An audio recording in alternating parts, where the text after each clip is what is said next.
Thank you for joining us for another opportunity of fellowship with This Is My Story, testimonies that move the soul.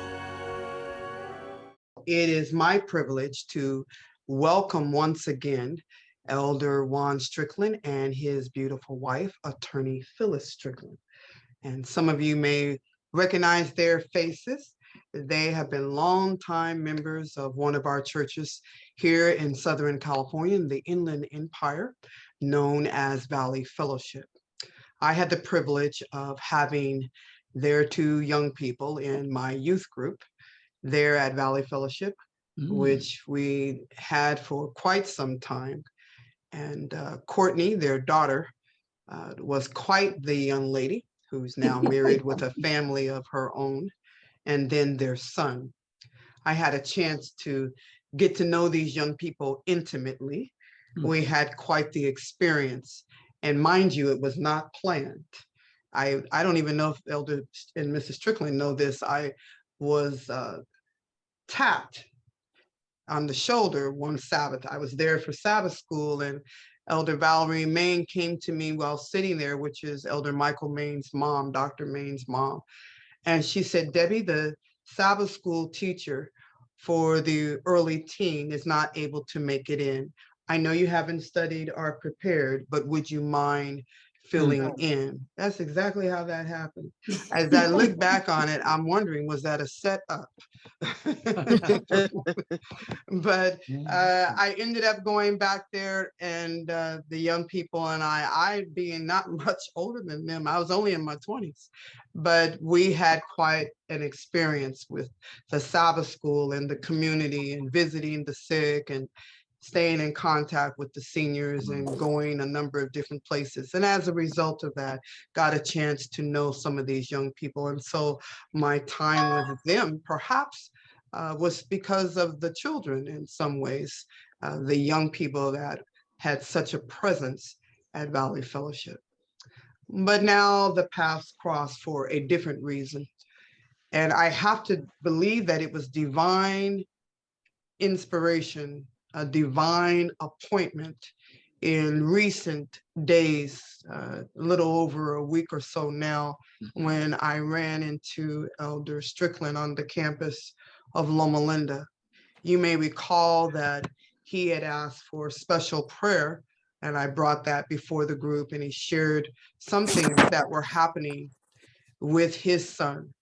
And he was transparent and vulnerable with us a little over a year ago when he told us the journey of a son whose presence was hardly recognizable in terms of the interaction that they had had to experience as a family. You see, I believe the community and society dictates what we look for in terms of family. And by that, I mean, we got Father Knows Best. We've got my three sons.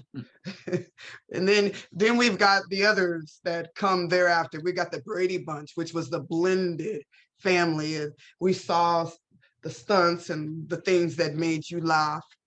And then we've got some of the other families that for me were so interesting because I loved Good Times. They got real with some issues of note for family, a little bit different than Father Knows Best and My Three Sons. But all of those were according to what perhaps would be an ideal situation of what you would look for. Getting married and having that white picket fence and the family that comes together for the holidays and sharing and all of those things. It's almost as if that was the standard that was prescribed to us while growing up, looking for that. But what happens when you marry the love of your life? Hey, and then you have your family, you're excited, you have the son and you have the daughter, and then life begins to happen. That's right. Happen. And you have to deal with the unknown. And I don't know that we as a community, I don't know that we as a church, I don't know that we have done what perhaps we could have done or should be doing. I don't know. And I'm not pointing the finger at anyone, but what I am saying is I got a little taste of it, just a little taste in the past 3 to 4 weeks. And it hit me very, very strongly that there really wasn't any place I could go to in the church. And in fact, in some respects, some individuals may make you feel embarrassed by some of the circumstances that parents and family members have to face. It is no joke when you are having to encounter some of these challenges. But our guests today are a template, if you will, for strength and their resolve in their Christian journey as a husband and wife who have demonstrated their unity as first husband and wife, and then the family unit, what it is in terms of their reflection to us as a community, and now what is being mirrored to the extended community in as much as it has really taken wings and the curtain has been pulled back. This is also very important to me because there's so many different outcomes. And unfortunately, the body of Christ has been touched in some ways by these outcomes. I know of 2 families who have had to deal with suicide in the recent weeks, where their young family member in their 30s have committed suicide. One a male and one a female within the body of Christ. One of them I know pulled back the curtain and was extremely transparent. But I'm watching that individual suffer pain. I don't even know if they're on today. If they are, I'm sending you virtual hugs. But I'm telling you folks, this pain is deep. And it touches more families than we realize. And so I want to just welcome and applaud our guests today, Elder and Mrs. Juan Stricklan, Juan and Phyllis, for joining us, being willing to share with us and to help us know how to help each other. And this is nothing new by any means, but we will have an opportunity to share. And so welcome, Elder and Mrs. Stricklan. So great to have you. The time is now yours. Okay. Thank you very much. And long story short, just want to say a praise report right now that we did finally get the conservatorship approved by the court for our son just a few weeks ago. And it's been a long time coming. And we're talking about a son who just turned 40 years old on November 15th, same day as my wife's birthday. Bad planning on my part, but they have the same birthday. And little did we know that 42 years would take us to this point. It'll be 42 years next month we've been married. Wow. So I just wanted to share that with you. Yeah, thank you. And I want to start by thanking you for this forum, Debbie, and also say, you talked about being at Valley and path crossing. I think that's all God's divine order. And as we talk about this story over and over and over, these steps that God puts in place for us to get to that point where we are now with the conservatorship, it's all been ordered. It's nothing that we did. I mean, there's things that we did, but you could see God in all of this. So I hope that comes across as we speak to you all today. Surely. And also I want to give a shout out and just thanks to my family, my church family, biological family, my NAMI family, the National Alliance on Mental Illness, which is the largest nonprofit organization in the world that supports those with mental illness and the caregivers as well.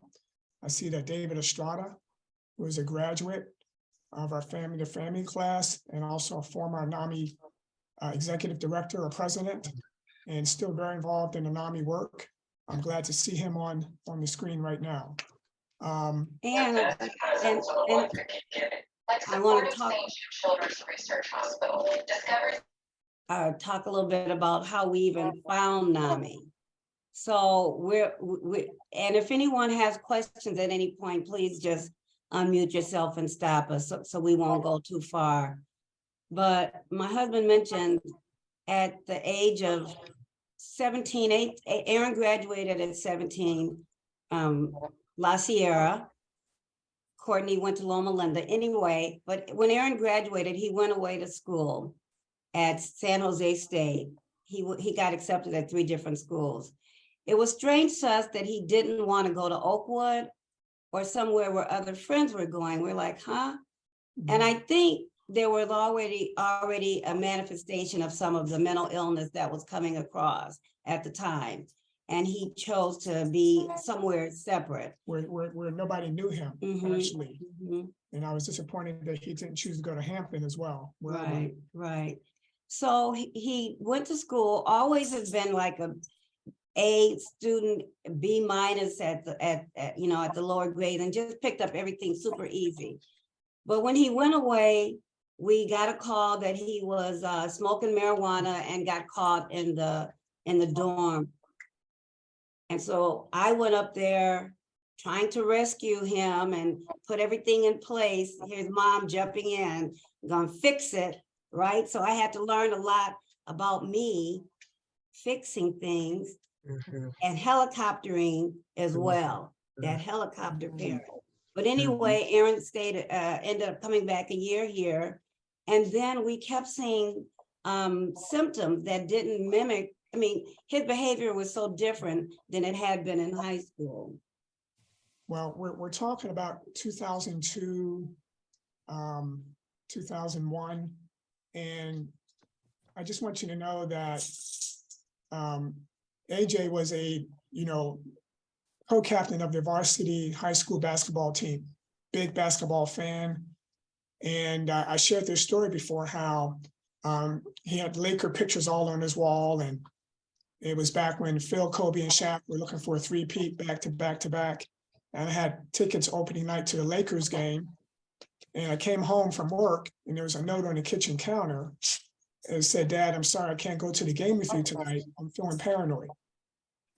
And when he said that word paranoid, I'm like, "What are you smoking? What are you drinking?" In my mind, I was talking to myself. And that kind of threw us for a loop. My wife at the time was an RN, BSN, MSN, RN in psychiatric nursing. And it never crossed her mind that there was something going on with the biology of his brain. Okay. And that's an interesting point for others to pick up. Sometimes we attribute behaviors to other things. Oh, he's a male, he's a boy, he hasn't grown up yet, he's just immature, he's hanging around with the wrong people. But my suggestion to people on the call is to write things down and pay attention, and don't be so quick to negate what might be causing it. Because I had that blind spot. And in many ways, I really believe that had Aaron been like my daughter Courtney, just go to school and achieve and move forward in life, I would have attributed a lot of that to the way Juan and I raised them. We were good parents. We put them all through, private school. We did this right. We fed them a vegetarian diet. Of course they came out. But see, that's not what happens here. This is about God and God's relationship with me, with my husband, and with my son. And so I think that's one of the lessons I learned. Debbie, you talked earlier about that we don't have control of things. I had to learn that lesson because I thought all the things that I had been equipped with, this knowledge base, meant that if I did 1 + 1 is going to always equal 2. And that's not the case. But in return, God has equipped us with different insights and different skills. And we've been able to help other people, because one of the skills God gave us as a couple, we never were ashamed about this. I don't know exactly, there was never a thing of shame. It was, what's going on with our son? What do we need to do to help him? And hey, church family, work family, everybody else, do you know what this is? Do you know how you can help us? So I know a lot of people say you guys are brave for sharing this and that, but it doesn't feel particularly brave. It just feels, I don't know, a gift, again, a gift from God, that we didn't stay in the dark about this and we were able to get the help that Aaron got. There were 2 more incidents around that time that happened at our house when we lived in Heritage in Fontana. I came home. I noticed that Aaron had covered his bedroom windows with sheets. And I'm like, Aaron, what are you doing, son? He said, Dad, someone's shooting at the house with a BB gun. Okay, that's the second strange incident. You're still using something, you're still abusing your body. This has got to change. This can't continue this way. We got to get you help. Then a third incident, this is what rocked our world. Came home. He was home. Phyllis was not home. He was very agitated and very angry that his mom had not returned his phone calls, according to him. And so when we got home, he started to voice his anger at me. He was so agitated, I thought he was going to hurt me. I can't imagine that I did this. I actually dialed 911 on my own son in my own house. The police came, one police officer came. It must have been an angel from God. And I need to say this because of the times we live in. He was a white police officer, but he had to be an angel from God because my son was aggressive towards him verbally. He de-escalated the situation, didn't pull his gun, didn't handcuff him, didn't call for backup. The officer left my house that night with AJ still in our home. But I was determined when Phyllis got home that night, she and I were going to talk about taking him first thing in the morning to what do you call it, recovery house in Orange County. And we did just that. The next morning, we drove him down there. Him thinking he was just going to just look at it, see what it was like, but we intended to leave him there. And I can add to that, all of that time, we thought it was marijuana and or alcohol, because whenever he was tested, nothing else ever came up. So it was always marijuana and alcohol. So Juan and I started going to Al-Anon, because to your point again, Debbie, the church didn't have it. I've got to find a place that somebody who can understand this. Right. I can hear this. I can pour my heart out. I can maybe learn some tools. So we went to Al-Anon thinking it was alcohol or marijuana, and or marijuana. And so when we took him down to that place for recovery, that was the first time he got a diagnosis, and they diagnosed as major depression and anxiety. What the current diagnosis has been, and he was later diagnosed with schizophrenia, paranoid schizophrenia. And on any of these diagnoses, it's hard, without a good history, it's hard to come up with the correct diagnosis. So it makes sense that they just saw the depression when he was first admitted and went to that residential place.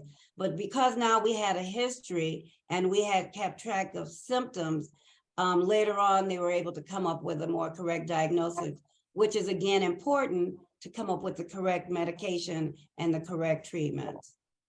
Now I want to jump up to 2004. And we had just moved to Claremont, California, where we're at now.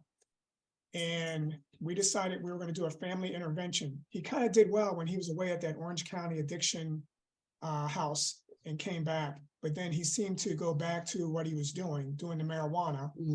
We did a family intervention with him face to face and basically said, if you aren't able to let go of the marijuana, we're going to have to ask you to leave the house. The marijuana and the behavior. And the behaviors, Yeah.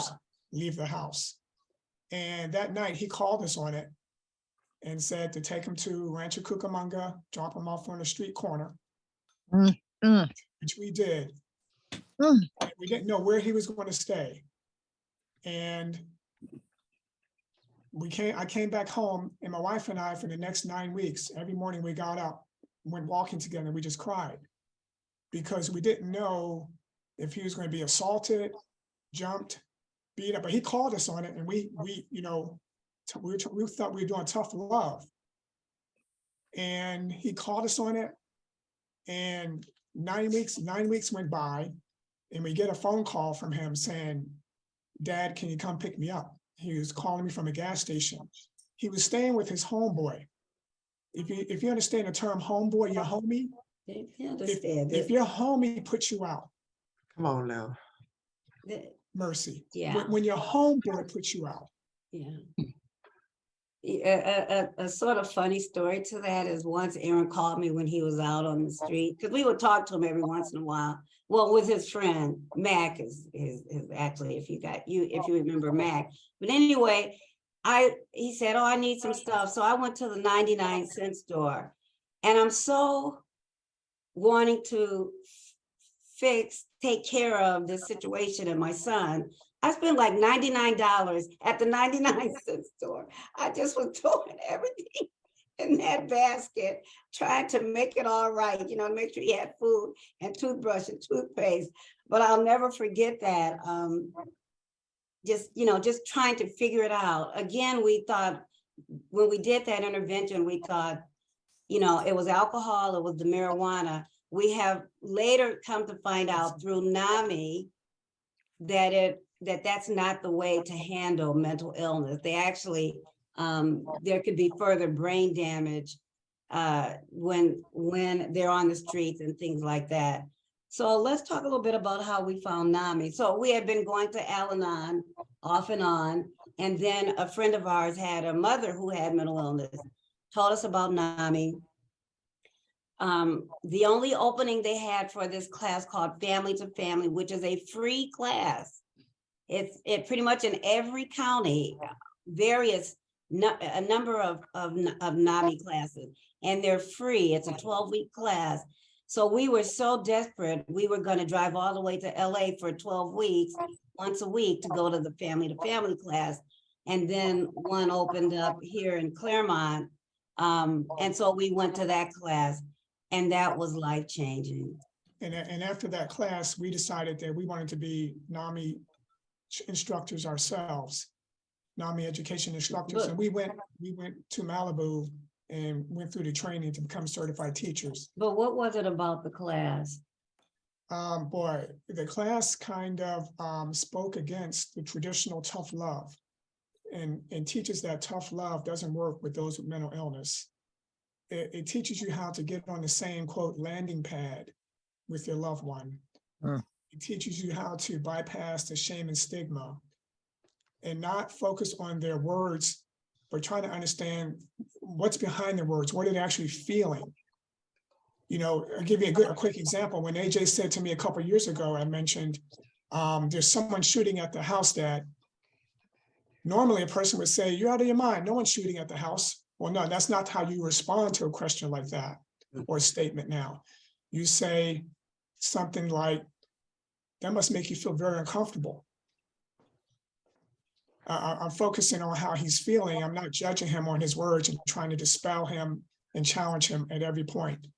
The other thing I'll add is that in that 12-week course, not only do you learn about brain disorders, first of all, you learn that it's a brain disorder. See, we're so focused in our society on the mental illness and the behavior that we forget it's a brain. The brain is not working. It's no longer working. So you actually learn about the brain. And so that was very enlightening to know that. 2, we learned about our own feelings, how this was affecting us and our family. 3, then we learned techniques like Juan just described, communication techniques. We also learned about how it affects siblings. So for example, we have a daughter, she's got a brother, she's grieving now that brother she lost, because now they've got a different kind of relationship. She can't relate to him in the way that she had imagined. We can't relate to him in the way we had imagined, because remember, we had thought, okay, you graduated high school, you're going to college, and then at some point you're going to get a good job, get married, and give us some grandkids. But it didn't happen like that, right? So we learned to understand that and accept that and live with it. And the last piece NAMI teaches is how to advocate for your loved ones. You know, how to keep really good records, how to talk to the doctors. And, you know, again, what's so fascinating, so learning it from a parent perspective versus as a practitioner, when I was in mental health, it was totally different. It was almost like getting a master's degree in mental health care and things like that. So NAMI just was really life-changing. We made some really good friends who were sharing their lives and their stories. And then Juan mentioned that like 2 to 3 years after that, because we were still, Juan wanted to jump in and do some work with NAMI right away. And I think you did, like, they have an emergency number, people can call in. And I did that later, but at one point we learned how to teach the class, and every year that, so for 7 years after that, Juan and I taught family to family, and each year was like getting a tune-up for us. We learned things again, we learned it in a deeper way. The family members, every socioeconomic strata, every race, every culture, you know, every gender, and like was mentioned earlier, families that had experienced suicidal attempts or actual suicide. But what was good for us is we stayed involved. We stayed involved so that we wouldn't, because it's so easy to isolate from the shame or just because you're exhausted. Yeah, it got to the point where AJ was on the fringes of kind of checking out NAMI a little bit, and he started to come on the annual NAMI walk with us, be a part of the walk team. Some great memories. The fondest memory I have is back in 2017, when he had just graduated from a 90-day residential treatment program. From 2017 to today, actually, he's been clean and sober. So he's not been self-medicating, okay? That has not been the issue with him. The issue with him of late has been not taking his required medication. And if I can just jump in on that. As long as Aaron was smoking weed, the medication couldn't work properly, no matter how the doctor adjusted it, et cetera, et cetera. It wasn't until he stopped smoking the weed, and I know it's legal now. And Aaron used to say, it helps me, it takes the edge off. But until he stopped smoking, the medication didn't work fully. And that's when he started getting healthy, when he started taking his medicine consistently. And we found the doctor ordered an injectable that he could take once a month. And I just want to go back to like maybe 2010 to 2017. AJ was in and out of multiple residential treatment programs, multiple boarding cares. He was often caught using, so they would kick him out immediately. And that's one of the things I wish I could change in the system, is that in a lot of these treatment programs, they have zero tolerance, right? So just like we did when we put him out the house, they'll do this in a treatment program. That's the worst thing you can do, is put them back on the street and have zero tolerance when they start using again. But that's another story. So he was in and out of multiple residential, multiple outpatient. In and out of our home. In and out of our home. And then, like I said, he got clean and sober back in 2017, and he was taking his medications. And then all of a sudden back in he got his Mount SAC degree in AA in 2017. And then in 2020, December 2020, he made the dean's list. Check that out. He made the dean's list, and he decided to stop taking his medication. He got overconfident.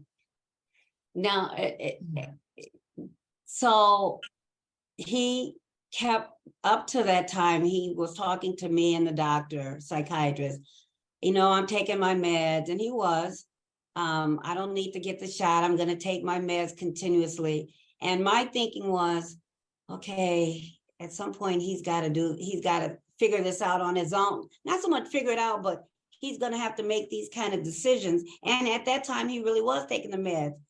And so he sort of wore me down and wore the doctor down. In hindsight, I don't care. You're not wearing me down on that. You cannot get off that medicine. So I was asserting myself as a parent. You've got to stay on it. But at a certain point, as an adult male, just as an adult, I wanted him to make that own decision, but it was a disastrous decision because when he got off of the injection, he stopped taking the meds. He would hide them. Once Juan and I found like 30 pills in his closet in the house when he had been staying with us, and he began to deteriorate. Right. I didn't see what was was there a question in the chat? Oh, they'll let us know. Okay, you'll let us know if it's a question. Okay. So he's now we're into the pandemic and everything, and he's doing class from home, from remotely, right? From Cal Although State Bakersfield. yeah. And Because he's proud of this. He went up to, at a certain point, he was so stable in that December 2020, he was up at Bakersfield. He went up to get the rest of his degree, and he was living on campus, driving back and forth every once in a while, like on the weekends, making friends, doing well. So he's now at home doing class from home remotely like everybody else. And he's starting to have these involuntary shakes like Parkinson's disease, dystonia, dyskinesia. And the shaking is so bad sometimes he can't drink, he can't eat. But because he was not on campus, he wasn't a spectacle. Had he been on campus, the authorities would have been called. But he was at home working from his computer. And he's continuing to do his classes, and he's fighting through this, but he's making us feel unsafe at home. It gets to the point where we're locking our bedroom door at night while we're sleeping, because he had been coming into our bedroom at 2:30 in the morning in a psychotic state. And we didn't know what was going to happen next. So we started locking our door. Then we actually moved him out of the house and got him his own apartment, a nice apartment overlooking a pool in Laverne, second story, see the mountains, and his living quarters became a wreck. His hygiene, he let his hygiene go totally. He's having multiple accidents, to the point where, we're worried about him being able to drive. Anyway, long story short is, in December of 2021, this past December, AJ graduated in person at Cal State Bakersfield, walked across the stage. We were there. We didn't believe him. When he told us, here's the date for the graduation, we're like, yeah, right. There's no way you're graduating, right? Did you mark the date down, Mom? I need this money to buy the Okay. But didn't believe it. But until we got right up to it, like, oh, he did graduate. He met the requirements. And so he graduated. Yeah, he still was on the dean's list. He actually showed me the letter because I wouldn't believe what he would say. He showed it to me in writing. We went to the graduation. He was shaking as he walked across the stage, by the way, in his cap and gown. And so that's December 2021, this past December. But in that same month, because he was continuing to deteriorate, we had to move him out of his apartment because he almost burned the place down. Meaning that one night he left the gas burners on and left the apartment, and the neighbors throughout the complex started smelling gas, and they called the fire department. And they came out, got into his apartment, put out the burners, got the fans out, got all the gas out. And he calls me later that night saying that he had been locked out of his apartment. And when we see him in the morning, we go to his apartment, there's a note on the door from the HOA president. And they say that, told us what happened with the police and the fire department. We called the police that day and asked them to do a 5150 because we felt that he had become a danger to himself or others at that point. And they actually refused to take him. the Laverne Yeah. Police. Yeah. Do you want to jump in and say No, something? I was about just gonna say, pretty much, I'm gonna go to this year, because this year was the most trying of time, because we had such stability, right? He was in school, he was driving, he was grooming himself again, and he's always really loved, the way he looked was so important to him, always. But this year, there were 6 hospitalizations in 2023. excuse me, that's 2022. 22, I'm sorry. In the first 6 months, In the first 6 he was months. hospitalized 6 times in 6 months. 5150. Yeah, and each time it was 5150. Again, shout out to the police, Claremont Police, they worked with us. Every time we called, they were gentle, but they would work with us and get Aaron to the hospital. But I tell you, that first time, when they came and Aaron was sitting on the porch, or one of the times, and they put him in handcuffs, checked his pockets and everything, but to see your child arrested 6 times. yeah, and knowing that, but we didn't know what else to do, because we were afraid what he might do, because he still had his license, and even when the car would be taken, he would drive without a license. And the police said, we cannot hold his keys because the car is in his name. So there were some legal things that we couldn't do, because now he's an adult. And again, that's another reason to keep good notes, because of the HIPAA laws. I think someone said there are some medical people on the call. We could always submit information to the doctors, even if Aaron wouldn't allow us to talk to them. So let me say this. So he's hospitalized in January involuntarily at Charter Oak. They discharged him prematurely against our will. We tried to tell them, do not release him. He is not stable. They discharged him. Guess what? A few weeks later, a second 5150. He goes back to Charter Oak. After 2 or 3 days, they're ready to discharge him. Please don't discharge him. What are you doing? He's not stable. Everyone else can see he's not. They discharge him. They put him on a bus. They ask him, do you have a place to live? He didn't have an apartment. He couldn't live here. He was sleeping in his car. He was driving his car, even though his license had been suspended by the DMV back in December. He gets hospitalized a 3rd time. He goes back to Charter Oak. What are you doing? This is insane. It got to the point where the Claremont Police Department said to my face, we are so disappointed with Charter Oak. We're done with them. We're going to take him somewhere else next time. But that was the arrangement for Claremont, that they had to take him to Charter Oak until they worked on it with some higher up to take him somewhere else. Go ahead. So long story short is, out of the 6 hospitalizations, he was sent to Charter Oak 5 times and released. One of them, he went to Exodus, called Exodus in Los Angeles. The last time he was released, they sent him to a boarding care home in Pomona against our will. He gets there that very night.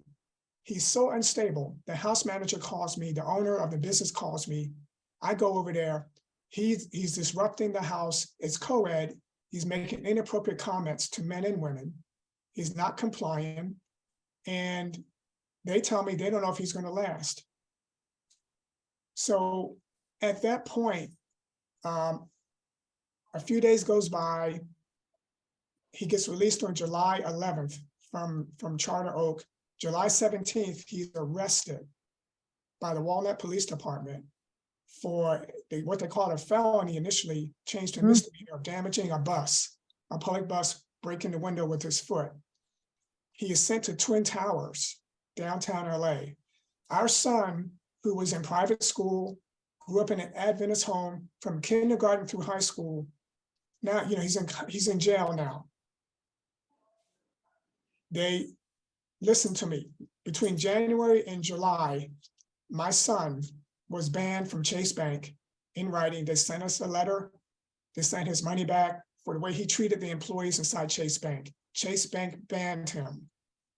Denny's restaurant banned him. Motel 6 banned him. the Claremont Pet Shop, Pet Salon banned him for ever coming back there. How is it that every person in the world could see his instability except Charter Oak? And even Exodus, but again, that's the broken mental health system. But, so we were trying to get him hospitalized and then on a 5150, that's the involuntary, to a 5250. That only happened once where they kept him over the 3-day period. And then they discharged, and that was, I think, from Exodus. But the point I want to make is that we kept trying to do it this way and but God had some different things had to happen. And what had to happen was that arrest. And as painful as that was, and we could not see him, we did not see him at all when he was in Twin Towers because he was so out of control, they couldn't bring him downstairs. They couldn't medicate him because they only have 40 beds set aside for psychiatric patients at Twin Towers, yet they have at least 100. We heard different numbers of people waiting to get into those beds. So even though the court said he is to be medicated, he couldn't be because they couldn't get him on the psychiatric unit of Twin Towers. And let me just back up. Yeah, go ahead. I just want to back up to when he got arrested. That Monday morning, I was like, I hadn't heard from my son. This is not right. My gut was telling me something was wrong. I called the boarding care home. They said he didn't come home last night, Mr. Stricklan, because he got arrested, right? We're finding out. And then I'm finding out that Monday morning, he is being sent to the criminal court in Pomona. I'm driving, trying to find him in Walnut. I go back to Pomona. I find the courthouse. And just before the court calls him to come into the court, I get there. That's just all God. I meet his public defender. His public defender says to me, Mr. Stricklan, is there something going on with his son? I explain his history. The public defender says, I need to offer something called a doubt, which has to do with recommending to the criminal court that he be sent to a mental health court. The court agreed. In fact, he was so disabled, they wouldn't bring him into the courtroom. He would not follow commands. Yeah, the doubt is incompetent to stand trial. There was doubt that he could assist in his own. Right. But again, the timing of Juan doing that was all God. Him being safe, and in spite of those 80 days or however many there, I know it was over 77 days that he was in Twin Towers. And you all have already spoke about people you've prayed for that have lost their sons. The fact that my son is still alive. And he was on suicide watch. He was on suicide watch at the highest level. But part of that suicide watch was I submitted paperwork and said, they asked you, do you think your loved one could be suicidal? I said, absolutely, yes. Because then they put them in a different area. So there's things that we learned from NAMI and from other people, and God kept leading us to people to say, do it this way, do this that way, et cetera, et cetera, et cetera. So I just, I don't want to, so. I just wanted to just pick up on what Phil was saying about the suicide watch. I learned something here, that AJ never talked about wanting to take his life, okay? But over the last 6 months, he had done a dozen things that my wife and I would say he would never do that. He'll never do that. And he did it. And so we started saying, okay, well, he never talked about suicide. We can no longer say that's off the table, because in his psychotic state, he would do things that we thought he would never do. Man, he would get in people's face on the street, get in a woman's face in the street, on the public street. And I was in a 7-Eleven, and a couple guys were about to jump him because AJ got in their face, and I happened to be in a 7-Eleven, and that was all God. I told them that's my son, and they backed away. I mean, it's just kind of nuances of things that are happening. And now, so fast forward again, through a lot of effort and a lot of prayers, Aaron got out of Twin Towers, case dismissed, got placed on a temporary conservatorship, and he's in a hospital right now. Olive View, UCLA. In Silmar. In Silmar. And so he's there involuntarily, and he's now on conservatorship. That was another trip. And again, God, and I keep saying that because people kept telling us, there's no way this is gonna happen, and there's no way that's gonna happen. But in spite of people saying that, certain things did happen. For example, getting that conservatorship is not an easy process. Juan and I were willing to take the money to pay for a lawyer to do the process or try. And the person said, he's never been on a 5250, it'll never fly, you're wasting your money, right? Because somebody's got to come testify. To get someone on a conservatorship, the standard is like in a criminal court, beyond a reasonable doubt. It's not just preponderance of the evidence or clear and convincing evidence, it's way up here. Beyond a reasonable doubt that they are gravely disabled and cannot care for themselves.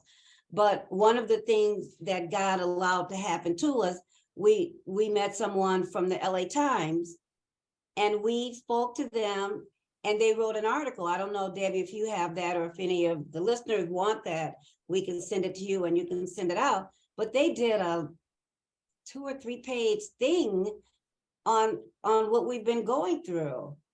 And I know that the judge and some of the lawyers knew about that article, right? But that was God that even led us to that person to share the information. They wrote it up. It's in the LA Times. Let me say, LA Times found us. Yeah. We weren't looking for LA Times. Right. This is God working again. Right. And they did a phone interview for about 45 minutes. Then they came out to our house for about 2 hours. Then it came out a third time to take like 100 photographs. And they chose the photographs for the article and all that. We had nothing to do with it. I've had people say to me, just from the pictures they took, we could see the pain that you guys have gone through. I mean, just stories upon story from different people. But not only that, the Catherine Barger, who is the supervisor for the 5th District for LA County, reached out to us multiple times, her office, calling Twin Towers, calling the courts. The supervisors got involved. The mayor of Claremont got involved. They read the article from the LA Times, and the mayor asked me, could he put that article on his social website? We said yes. I mean, our phones blowing up, all because of the LA Times article as well, primarily. And I'm just saying that to say that's all God working again. And for us to get the conservatorship without getting into a mental health court without AJ hurting someone or hurting himself, something that couldn't be undone. Yeah. We praise God that it was just an encounter with breaking a bus window that gets him to the mental health court. That's all God. Yes. Yeah. And so how do we cope? Certainly our church, our God and lifting God up. And I don't say that just because this is a Christian audience, but that has been seeing God's hand through all this, walking, just like I'm next to Juan right now. That's how close I felt God was, walking every step of the way, listening, hearing, giving us moments where, just so many of these pieces falling into place. So I give him, I truly give God the honor and the glory. It's not over yet. That's why we tell our story. We shouldn't be able to get this kind of result just with Aaron. Every person who had all those people that are on the street homeless, they had somebody that loved them. And this is the last thing I'll say, and we'll open it up. But, my niece, who's a psychologist, she was sharing with Juan and I, people can see broken limbs, or when you're in a car accident and there's a brain injury or something, but people can't see the injury that happens in the brain with schizophrenia, depression, anxiety, panic attack, post-traumatic stress disorder. But nonetheless, if those injuries are there, the brain is scrambled and it takes time to recover. So if you think somebody can go in and out in 3 days or even 10 days, they can't. Or even if you have a loved one and they're in your home and you're wondering, why don't they snap out of it? Why don't they get it together? They are injured. So visualize them as with that broken leg or whatever you need to do to visualize. They've been hurt, and it's going to take time and lack of continued trauma to even begin that recovery process. There's so much you have shared, so thank you for that. And some of these things we have definitely heard before. But before I go any further, tell us, what does the name NAMI mean? What does it stand for? National Alliance of the Mentally Ill. National Alliance of the Mentally Ill. Mhm. And would Mr. Estrada or yourself explain a little bit about that organization? Why does it exist, and how you can find out further information about it? David Estrada, there he David, is. David, you want to take that? Hello, everybody. Good So my name is- afternoon. Good afternoon. I really thank you so much for sharing the story with everybody in your congregation. Thank you so much for doing that. You know, I met Juan and Phyllis more than 10 years ago, and they were the ones who introduced me to what it meant to be an advocate for your children. It took me a little while to realize that they were also doing God's work, but it wasn't obvious up front. They did teach me how to have hope and how to use the tools that they showed us, how to provide for my child. So NAMI has been doing this for many years, and I have to say that over the years, I can honestly say that Juan and Phyllis have saved hundreds of families, dozens of lives through their work. And I know that they're still struggling, but you know, listen to their voices. They have hope, and this is hope that they're sharing with all of us. So I thank them and I bless them for everything they do. And I thank you to Miss Austin. Appreciate it. Thank you, David. Thank you. I appreciate that, Mr. Estrada. How long has NAMI been in existence? Since 1979. 1979. And about how many participants, how many families are served? Well, David, if you want to respond, I would just say millions of families. Well, absolutely millions, and they have an international audience. Right. So because of Zoom in particular and the pandemic, we've gone more towards online classes and that sort of thing. And we've been actually able to have classes with participants in the same class in Mexico, in Australia, in Japan, being given the tools they need to help their loved ones to recovery. So is NAMI the equivalent of Al-Anon or AAA? It is similar, but our main focus is helping families to help their loved one. Now, we do have a component where the people with mental illness are brought in, and they have their own special classes too. So it's a very broad sort of program that we have, and we welcome anybody to go on the website and check it out. And that website is? I would just say if you go on the NAMI, NAMI, on your browser, your web browser, it'll pop up, and then you can also look for a NAMI chapter nearest your home. Yeah, so NAMI.org, and there's just all kind of good articles. There's research, videos. When we do the fundraisers, like we do the NAMI walk, that money goes to help sustain different groups, I guess you call it, affiliates, but everybody, and the research. This isn't just mom and pop stuff. This is heavy duty research that they're doing and training. So just like the class we took, every year they're perfecting the class. What worked, what didn't work, what do we need to add, et cetera, so the material is not stale. So just like NAMI Pomona Valley, NAMI San Gabriel, NAMI Riverside, NAMI San Bernardino. And I would tell you that the family to family class used to be 12 weeks, now it's 8 weeks. They've condensed it, but they have, that's for caregivers, okay, who have loved ones with brain disorders. You know, parents and grandparents, siblings come on behalf of their sibling who's ill. Cody. Then there's a class for basics, which is for, I think those are for kids who are under the age of 17 or 18, families that have kids either under the age of 13 or 17 that have a mental illness. Because sometimes a mental illness doesn't show up until, like in our case, after high school. Right. Schizophrenia often shows up in males in their early 20s. There was no sign of any mental illness with AJ through high school. Right. Okay. If I could just say one more thing, Ms. Austin. Surely. So studies have shown that up to 25% of the population has a diagnosable mental illness. That's an incredible amount of people here in the county of Los Angeles, where we have about 10 million residents. That's over 2.5 million people who have a diagnosable mental illness. And so we all need to be very sensitive, because we don't know what's happening with any individual that you might run into the street. I think what Juan and Phyllis taught me is to be tolerant of people who you may not understand what's going on with them. So patient. So it has been a blessing, and I just wanted to share that with you. Thank you so much. I want to thank the Stricklans, of course, for sharing.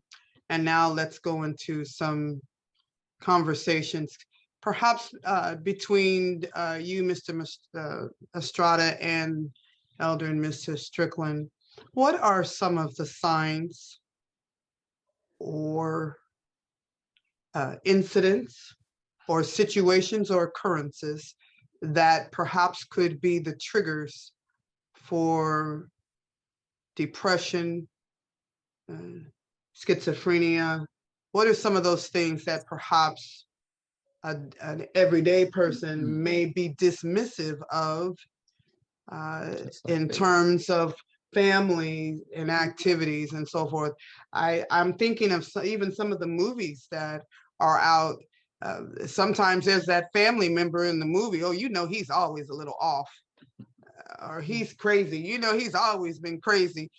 Many times there's that character. Could it be that we have been dismissive? I'm saying we in a general tone, but Right. Is it no longer a laughing matter and really something that we should be paying attention to? So those two questions: what are some of the signs, and could it be that we need to reevaluate? Well, the signs are different based on the diagnosis. Surely. And so there might be some people more who work in mental health that are on the call, but depression, many of us get sad. We talked about people dying, so we have periods of grief. But when that sadness is unrelenting, and now it's affecting your eating, your ability to do your work, or there could be low grade depression, right? So when those things start happening, you want to start paying attention. Not eating, not sleeping, eating too much, sleeping too much. Just things that are out of character. Let's not be dismissive. Let's open the conversation with that loved one, that coworker, and start asking that question if they're willing to share. And again, there's a lot of stigma still around mental illness. David said 1 in 5, 1 in 4, 1 in 5, 1 in 4. 1 in 4 have a mental illness. And so,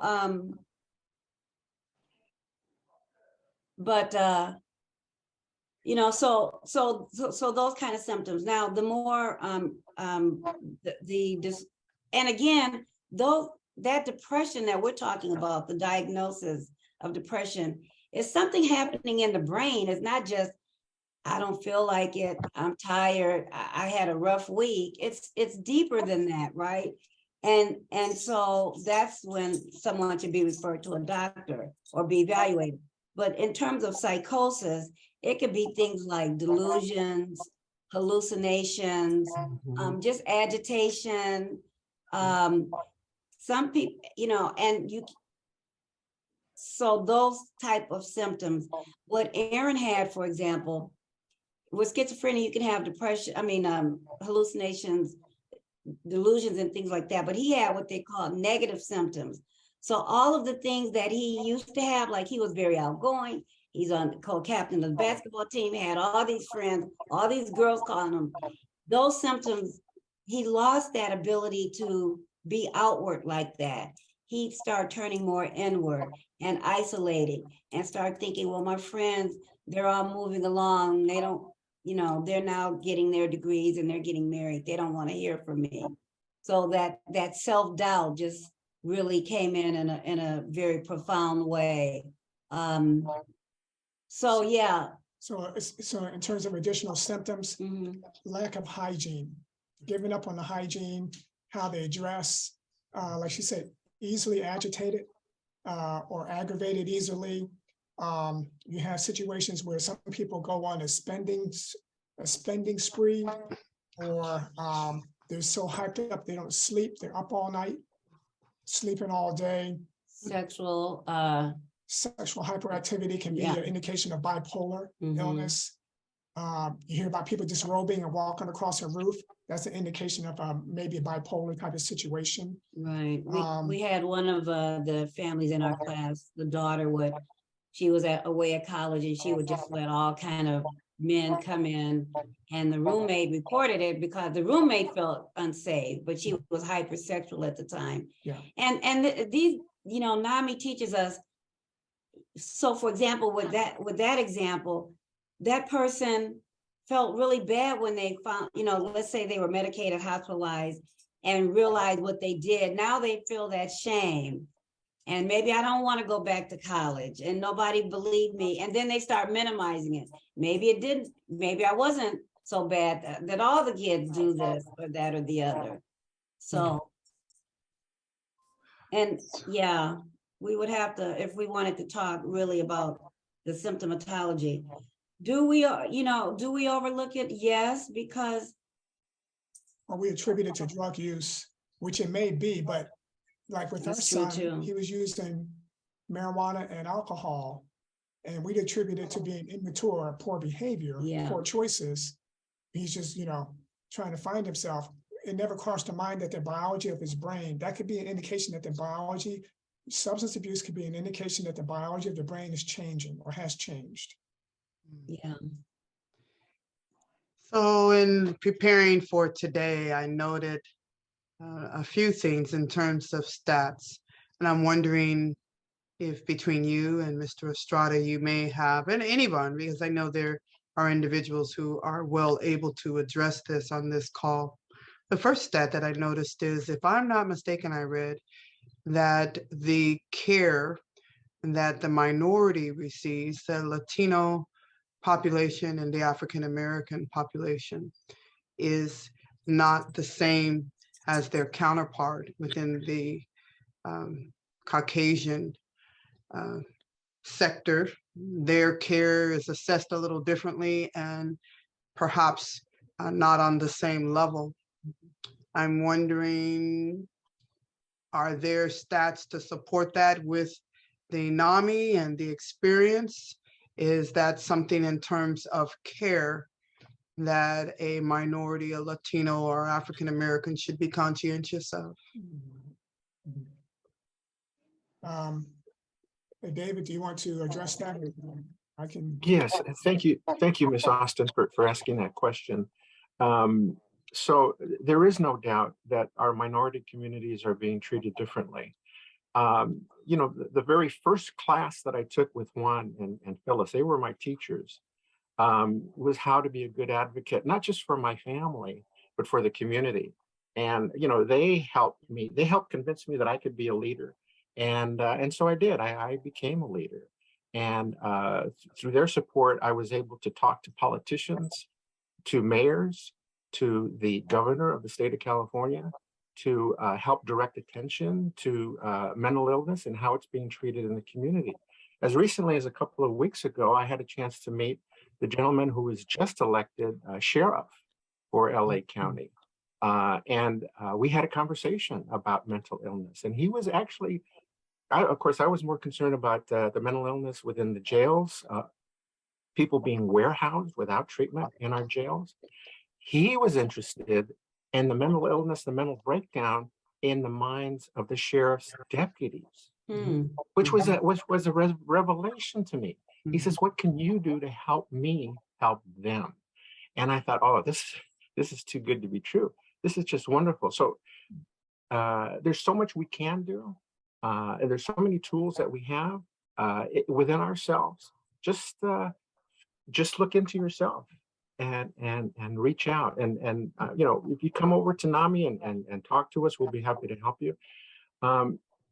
You know, another thing is that even if you have a friend or a relative who doesn't live in your household, you can actually help them towards good mental health treatment as well. Anyway, I hope that helped.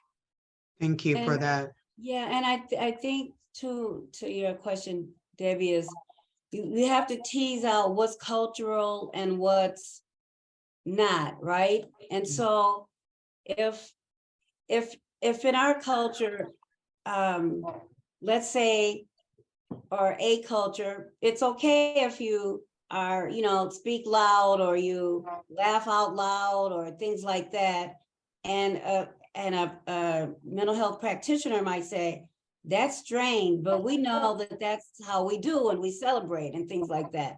So I think for me, it's making sure that the information that the doctors and nurses are getting, psychologists, they're getting accurate information, and we can explain, or we give us a chance to explain anything that they might have questions about. But I think there is, and I don't know what the date is. I don't have that at the tip. We didn't look that up before we started this conversation, but yeah, that has been shown to be true. I appreciate that. It would appear that after so many episodes of what may be interpreted as disrespect, that tough love is the way to go, and yet and still you gave a specific example of how that tough love actually rendered itself to be more detrimental to the overall well-being. Right. So coping, whether it's with an addiction or mental health, alcoholism, the coping ability within those prescribed, or maybe not prescribed, but within those situations can cause an individual who's having to cope with it to just get burned out and tired. What resources have you found that have encouraged you to stay the course and knowing that there is a reason to be hopeful? Well, again, with NAMI, everything is no charge. Everything is free. Support groups for caregivers, support groups for the consumers who are going through the lived experience of mental illness, all the education classes, all the materials and reading material that's available. Everything is free from NAMI. It is absolutely the most comprehensive, best website that I've ever been a part of. Other coping would include, for me personally, is walking, and getting my exercise in. I sort of stopped with the pandemic, but I really need to get back into that. Certainly prayer and our church family, but also for me is real, you know, this, what you all heard today might sound like, oh my gosh, that's a sad story. But I feel like there's people that have it so much worse than me.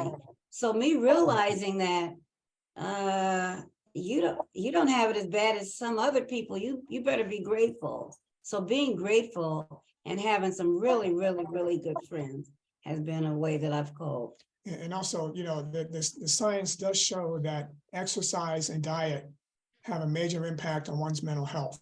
Okay. Also being able to deal with stress in a healthy way versus an unhealthy way. Yeah. Now, I will say that, you know, a lot of people that I know are struggling with some of the things that we have gone through. And they've not been able to educate themselves. Education is so critical to understanding how to deal with a loved one, whether it's a spouse. I mean, we had a person in our class who recently got married, and they married, you know, a young lady married a guy, and she had no idea that he had a history of mental illness. The family knew. The family knew, but never shared that. And so she was in our class as a new wife, trying to get educated on how to deal with her spouse. Mhm. You know, without NAMI, her reaction would be, I'm getting divorced, or, you know, but NAMI does teach you how to get alongside that person and talk with them with something called I statements, and not judge them, not write them off, and get the shame and stigma out of the way. So, but it has to be, you know, a multi-pronged approach, you know, with friends and family. I'll say this real quick. We went to North Carolina for graduation many years ago. AJ went with us, and he was ill at the time. His cousin saw him and came to me. One of them came to me crying, saying, what happened to him? I mean, it was that it affects the whole family, is what I'm trying to say. It Yeah, affects cousins. It affects aunts and uncles, it affects community. community, grandparents. Mhm. Absolutely, absolutely.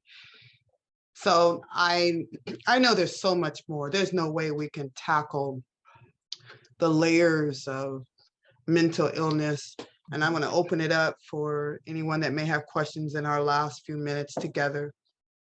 While you're sharing and doing our family's recent experience, I can't help but think about two individuals. And I'm not trying to put anyone down, but I'm just wondering, do we see someone in a mental crisis right before our very eyes? And that's Kanye West. Mhm. Ye. Otherwise, I think he has decided his name is now Ye. Mhm. Would he be an individual who is experiencing a mental crisis? Mhm. And if so, is there absolutely no one that can do anything? Because it would appear there are sometimes that there are individuals who have things that are taking place emotionally, mentally, and there's a breakdown that's happening in various levels, and it's being considered something else. Although I've heard some individuals refer to a mental crisis with him, but I'm just wondering, are your hands tied if you're not an immediate family member? And are there any options available to Yes, your hands are very much tied. Our hands are tied even with our son.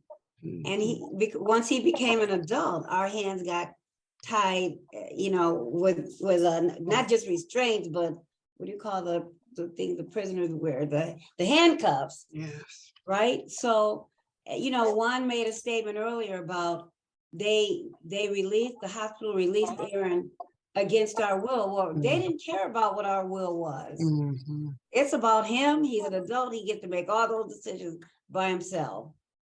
And think about Britney Spears, what she had to do to get from under that conservatorship that she was in. So you know, as a citizen, no, unless they're doing something to you directly, your hands are, you can just pray.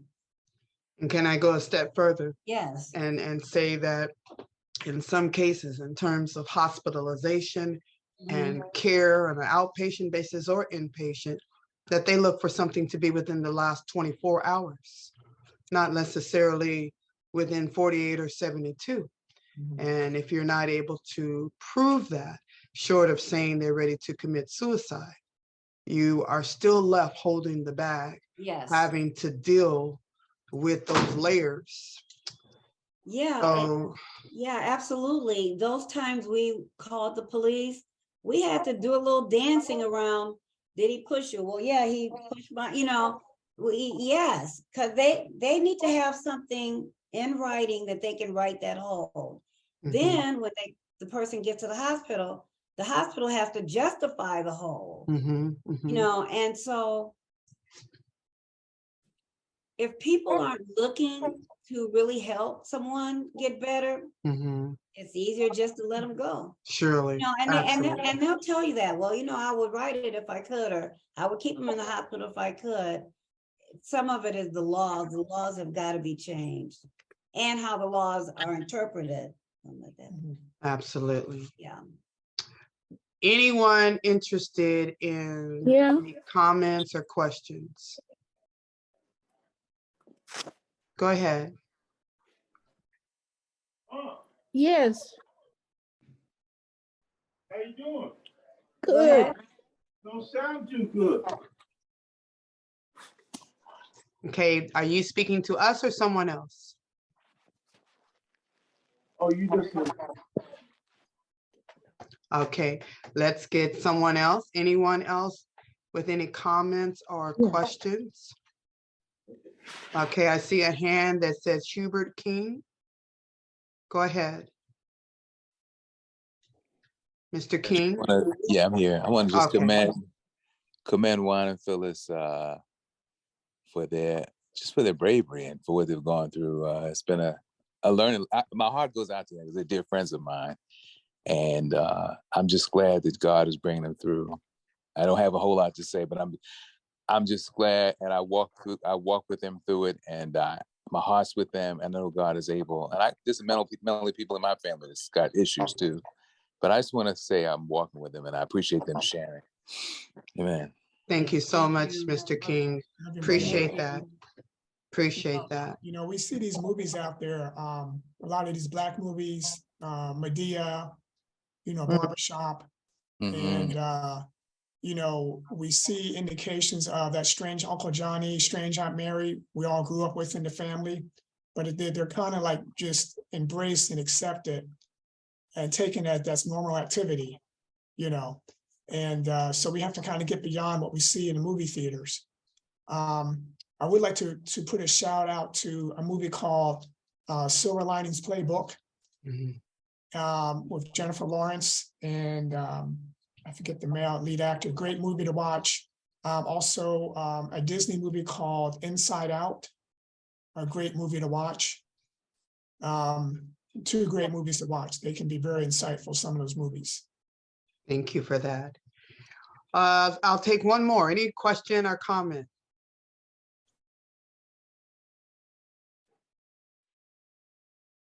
All righty. I don't know if there's anything in the chat. I think that my good friend here, Dr. Rochelle, put in some information, but tell you what, we need to post the link. If you're interested in getting that link, text me at 951-317-5656. That's a link concerning the story in the Los Angeles Times. And I'll post it on the site for Evite as well. The remark that was put in by Sharon Scarborough was, in 1985, President Reagan said they could leave alone, and this is where the lack of help comes in. I don't know if I got that right, Sharon, but I do know that, if I'm not mistaken, leave him alone. Thank you. I know that President Reagan dealt with some of his views on mental health.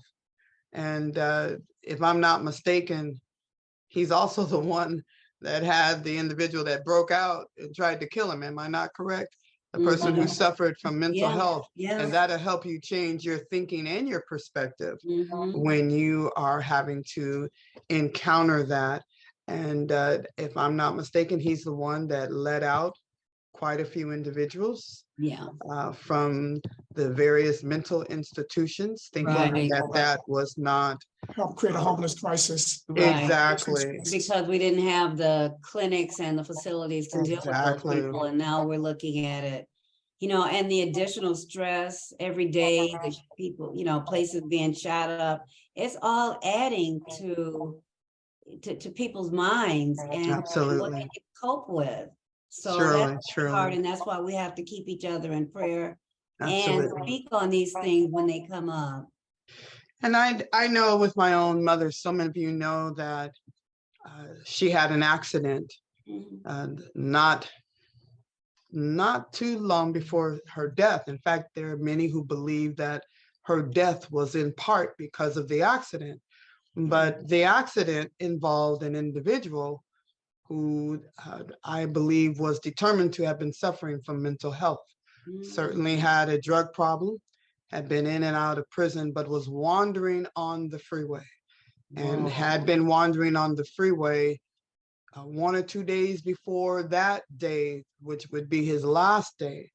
But you know, if you get consent of your mind to start wandering the freeway, that already tells you there's a breakdown in your ability to make sound decisions with good judgment. But he was wandering in and out of the lanes and found himself in the fast lane. And unfortunately, my mother could not avoid the impact of hitting him and what would occur and ultimately be his death.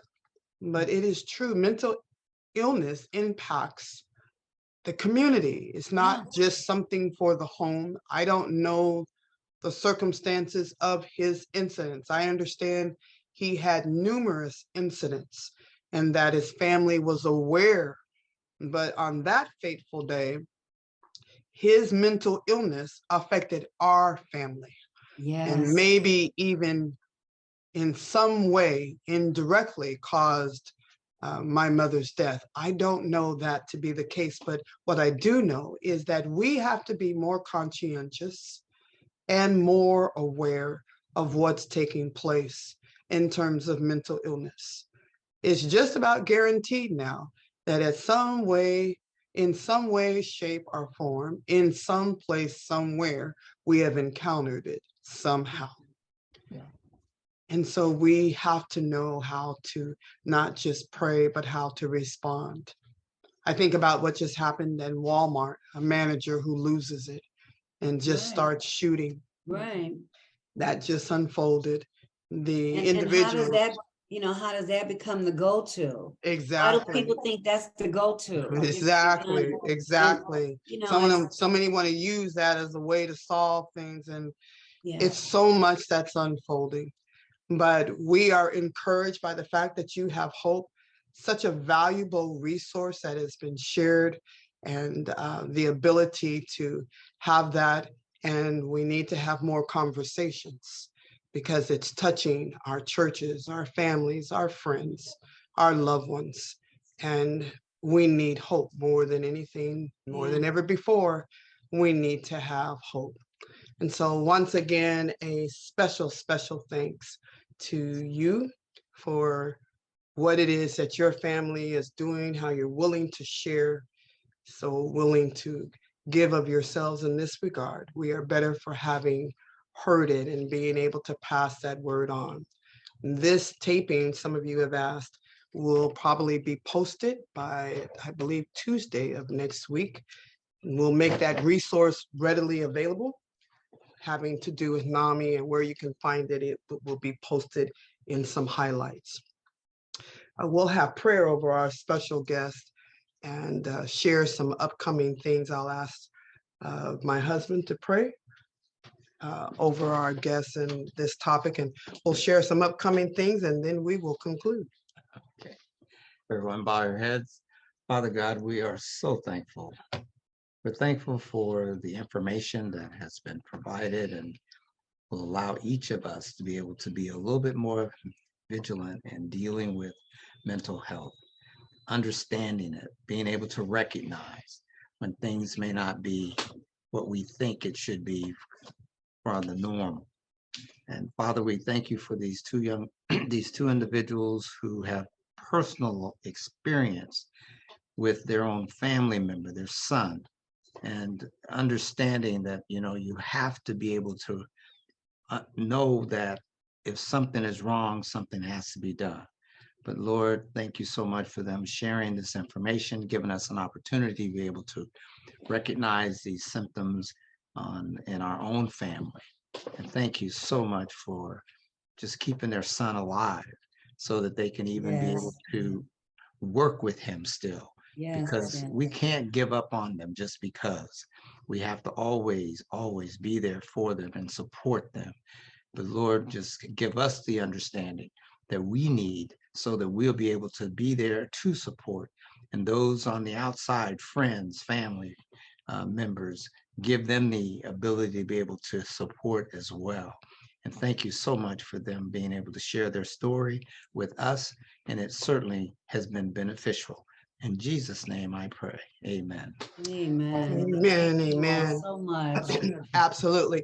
Upcoming next week, we have some special guests joining us on a group and an organization that has had a spotlight on African American young men at risk. You won't want to miss this opportunity and how they've invested for a few years now in making a difference in individuals that look like you and me. And then we have upcoming at the end of the month, the last Sabbath of this month, I'm so delighted to announce a young man by the name of Jermaine. We prayed for him and brought him to this group, and he's going to share his unbelievable story and how even the judge had to acknowledge this young man and his accomplishment. You won't want to miss how God has been dealing and leading in his life. And then we mentioned it before, but upcoming retired detective Tim Williams in January, his story of his health crises and what took place, how it looked so bleak and how he wasn't even going to make it, but he is here and has a wonderful story to tell. And then we're going to tackle in February social justice. Last February, you recall, we had retired football player Jim Tolbert, we had Dr. Rock, we had Dr. Hyveth Williams, and we were delighted to host, in addition to that, Judge Greg Mathis. Well, in February, we have some outstanding guests that are coming that you won't want to miss. And as you can see, we've been busy all the way up to February. Thank you for joining us once again. It has been so nice to have this time of fellowship with you. May the Lord bless and keep you and cause his face to shine upon you and grant you and yours peace. Until then, take care of yourselves and each other. For more information about this program, This Is My Story, Testimonies That Move the Soul, see us at our website. We look forward to seeing you next time. Take care.